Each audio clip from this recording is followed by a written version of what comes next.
What the fuck is you watching, bro? Oh, there's some shit on my phone playing in my pocket, man.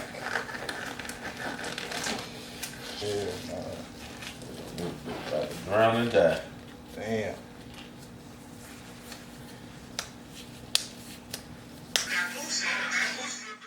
It's your boy Jay out of Barber. And we back with another haircut tutorial. And you know, first things first before we proceed with any cut is we comb it out, lift the hair up from the scalp to make it easier when you're going through with the clippers. So to begin this cut, I start with my 3-guard lever completely closed. Don't know why I begin this way, but I debulk the area going with the grain to just kind of make it easier for me when I'm working the guidelines and the fade.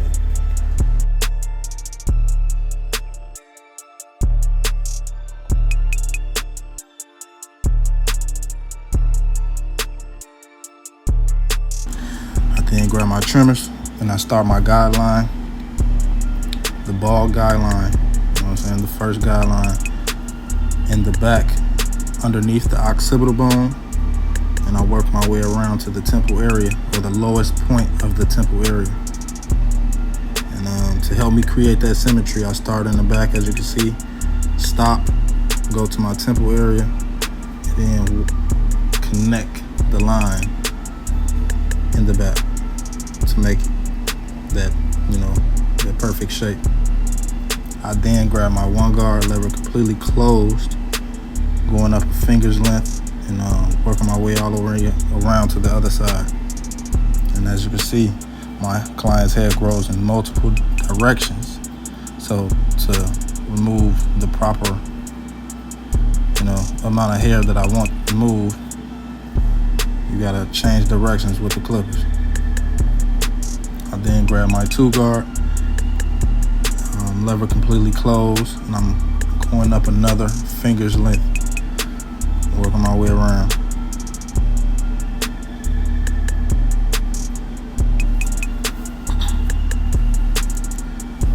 Now I have my 3-guard. I want to say lever completely open, and I'm just kind of debulking the area. Not really going up to, you know, an exact amount. I then grab my clippers, lever completely closed, and I'm beginning to remove my first guideline. But on this side, I kind of play with the clippers a little bit, you know, trying to remove that guideline because it's not a easy one to remove with the type of texture of hair that he has. So, as you can see, I'm kind of playing with the lever now.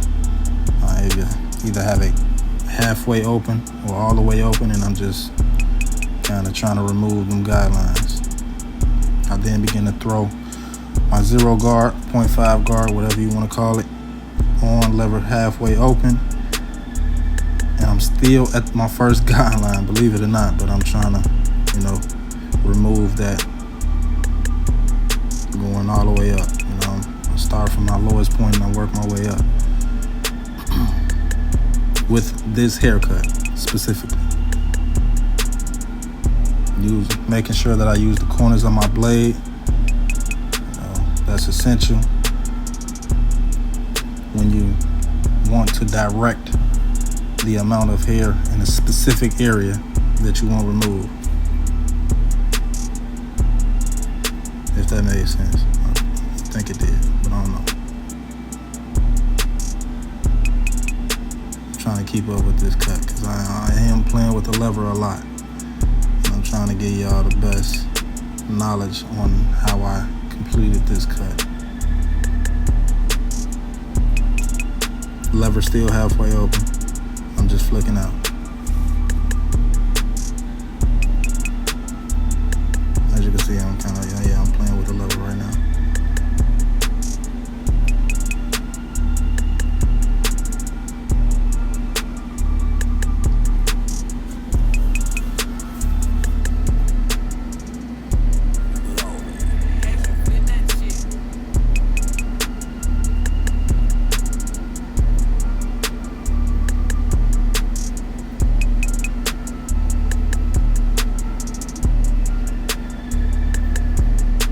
crazy because it's like the lever stays the same, but sometimes it's not cutting in all the areas like it would in other areas. So that's why I'm opening and closing the lever as much as I am.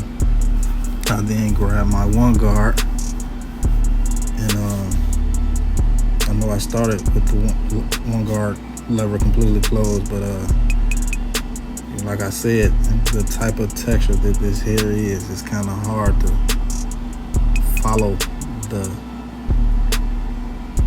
proper steps of fading, just because you gotta work this cut. A lot of people, if you tried to follow the steps, would not get the fade how you want it to look,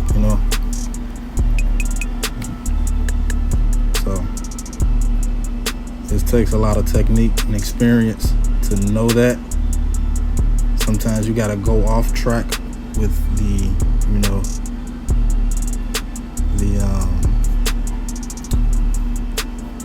right way. Sometimes you gotta do it your own way. As you can see, I'm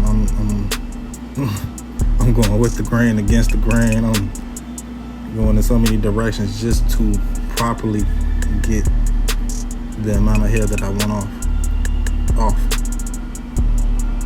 Like, I'm still working the second guideline right now. It's crazy. Because his hair grows in so many different directions. It's how it is. It's how you gotta do it. Lever I did not change the lever, I don't think. I'm just cutting in different directions. It's crazy. Yeah, I didn't change the lever.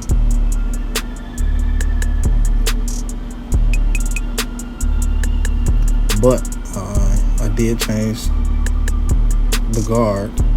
So the guard is completely closed. This is my 1.5 guard. And I'm still trying to remove the second guideline. As you can see, I'm getting there. I'm really getting there.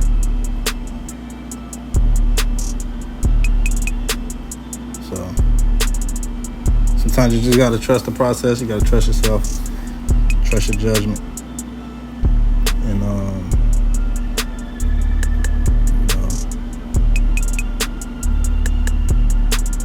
stick to the plan and see the big picture.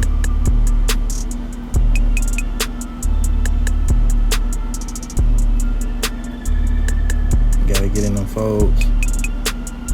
Sometimes it'll help by stretching the scalp or stretching the skin, and getting in there. You don't want that to be, have more hair than the rest of the hair, so the rest of the head. As you can see, I have my 3 guard again, and I think the lever is completely closed this time, and I'm just removing the bulk just to make that transition somewhat flawless.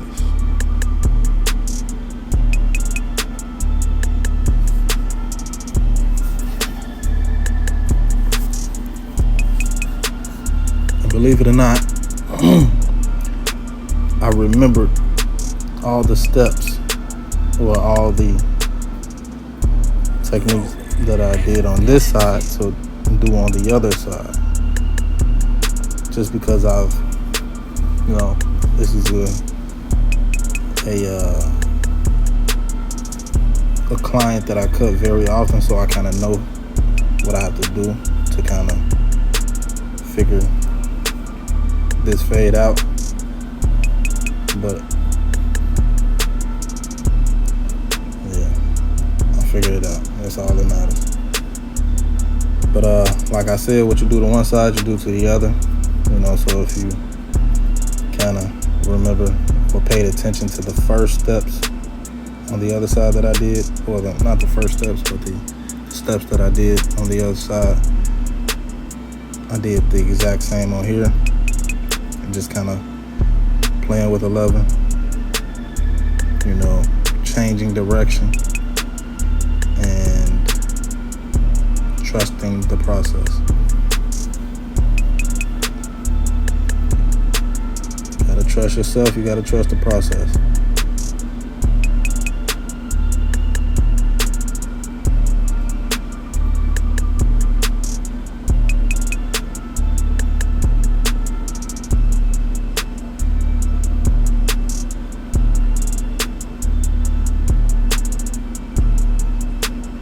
Crazy because I'm looking at this cut and it's like, man, this cut is not for amateurs. I'm not gonna lie to you. It's not no amateur cut. Just because you don't follow, you're not following the procedure for fades, for a regular fade. You're actually, you know, you actually gotta have some type of experience for this.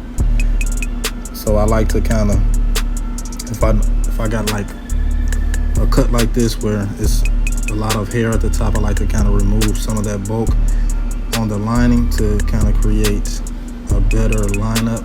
Because, you know, like sometimes when you got a lot of bulk around the lining area,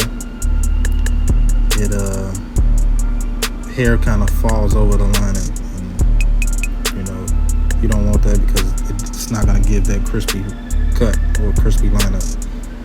But another key point is detailing, right? So I seen something that I missed, or that I kind of looked in the mirror and caught, and it's like I didn't like the fact that I kind of still saw that you know, guideline or a dark line or something. So pay attention to detail, you know, and do your detail work.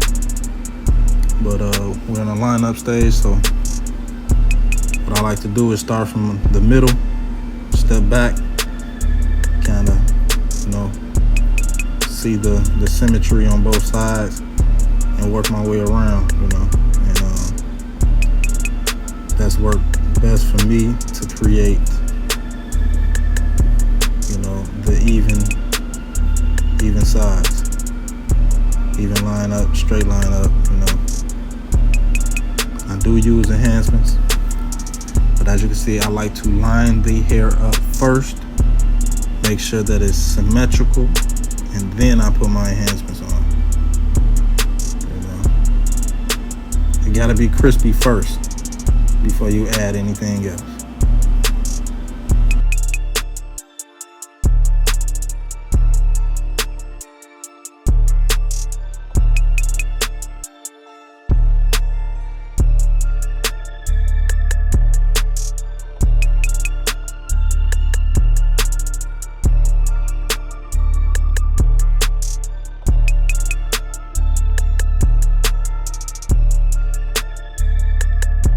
Most important,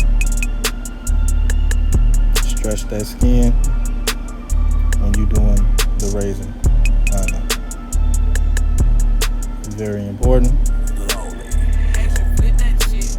very dangerous if not done properly. And yeah, now let me know how you like to cut. Give that thumbs up, comment, like, share, and subscribe to the channel if you're new. We're gonna be back for some more, and that's it. Your boy JR the Barber.